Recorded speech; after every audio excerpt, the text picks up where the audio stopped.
সময় ও যে সাহস করে ইমাম সাহেবের কথা বাধা দিল, টাকার গরম, ক্ষমতার গরম। কথা কয় না কেন?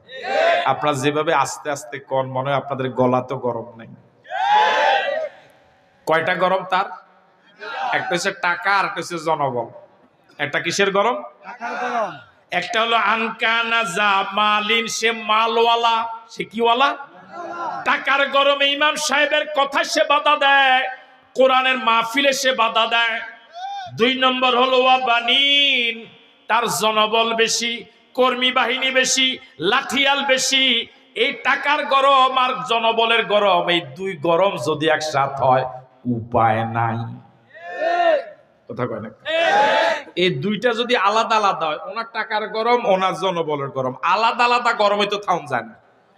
আর একজনের ভিতরে যদি দোনোটা ঢুকে, মানে টাকাও আছে জনগণও আছে, তাহলে তো এই দেশে আমরা থাউনের আর কোনো সুযোগই নেই।